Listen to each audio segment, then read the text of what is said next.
Group Home Riches, the study course and quick start guide. Today for the key mistakes series that we're doing. We're actually going to obviously be doing it through video this time. And we're going to be talking about tenant damages. This is one place that can cost you a lot of money if you don't get this correct from the start. And this is all coming from our 23 Common Mistakes book. So let's dive right in. So first off, why does this matter?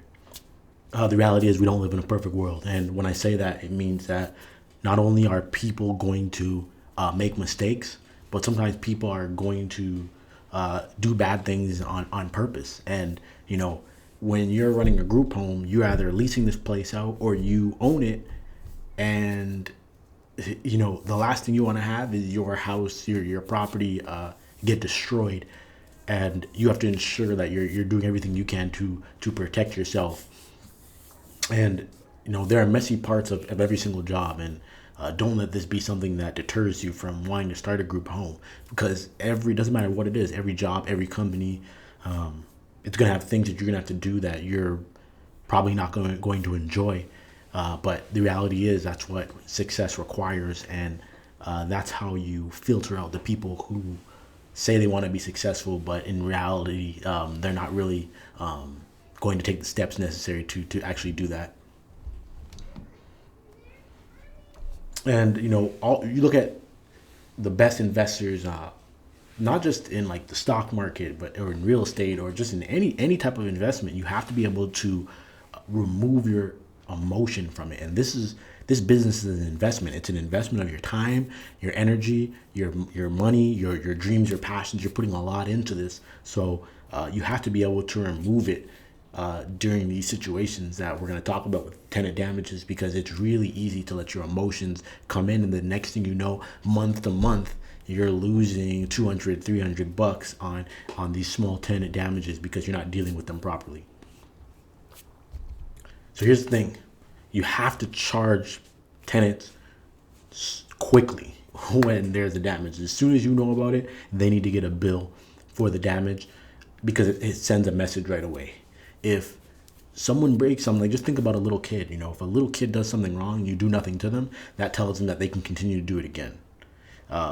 If a tenant, you know, punches a hole in the wall or breaks a door or breaks a mirror, or breaks a door, and obviously there's an infinite amount of things that they can destroy.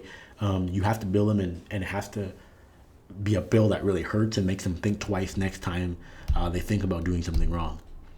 And again, not everybody's going to break things on purpose. Sometimes it is an accident, but regardless, you'd rather have tenants that are very careful in your homes than just being reckless and taking risks. And for this one, you know, you want to charge them more than what it costs. And here's an example. If let's say, you know, a faucet is broken off and it's going to cost $100 in labor and let's say another $100 in materials to fix it, don't just charge them $200 because there's still lots of other things that are going into this. There's the stress, there's dealing with it, there's collections, there's if they pay with a credit card or whatever the deal is, you have to pay the processing fee. So you need to charge more. So if that is coming up to $200, you need to be charging more like $350 for it. It needs to be a bill that hurts and makes them say, okay, wow, you know, what can I do on my own to get this right? And you will be shocked how many people will get in these situations where they have a $400 bill that they know they can't pay. So then they go out and find a way to fix it on their own. They become your handyman essentially and get the job done. And a lot of times they do it really well. So sending that message right off the bat is really important, and you can't let your emotions of the situation get in the way and cloud your judgment on doing this, because before you know it, everyone will be breaking everything in all your houses. And yes, like the result, it really can get ugly. Like most people will catch on this eventually and realize, okay, yeah, you can't do this. You can't just, you know, let your emotions cloud your judgment. But early on, this can be, you know, $600-700 a month in damages that you're fixing just because you're feeling bad about charging people who are kind of down and out. And they have to follow the rules. The rules in your house. If you break it, you pay for it. It's as simple as that. And there are obviously going to be cases now where people don't want to pay. They, for whatever reason, they think they either shouldn't pay, or they're fighting that it wasn't them, or whatever the case is. And it's a harsh reality, but you have to do it. You have to evict people. The evictions are so important because, again, it sends a message to everybody else. All the other tenants are watching to see what you're going to do in this situation, and they say, "Oh wow, like you kind of just brushed it off and let it go." Then what do you think that's going to make them do? Or what do you think they're going to be thinking next time you try and, or you threaten to evict them? If you have a bunch of empty threats, yeah, eventually it's going to mean nothing to people. And the reality is you have to get paid. Like this, I think a lot of times people can turn businesses into these monsters that are all about money. But here's the thing: you got to eat. You have to make sure that your business is profitable. You have to get paid. The only way to do that is if people are paying, and you're not losing money every month dealing with these small little breaks and damages to your properties. And you can't let anyone off the hook. People will try it. They'll say everything. They will plead about how hard their life is. They will tell you every story in the book. They will lie. You'll get everything.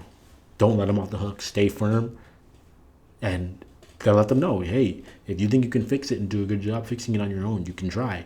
But otherwise, you're gonna pay that money, and in the end, it will be hugely beneficial for you to do that. And people who don't do this, it ends up costing them a lot of money. So what does success look like? First of all, you're gonna have less tenant issues. Period. Once they know you're serious about evicting and you're serious about charging people, you're gonna have less issues because they don't have the money to pay for a lot of these things. Your repairs are gonna get fixed a lot quicker because either they're gonna fix them or you're gonna get the money right away to be able to do so.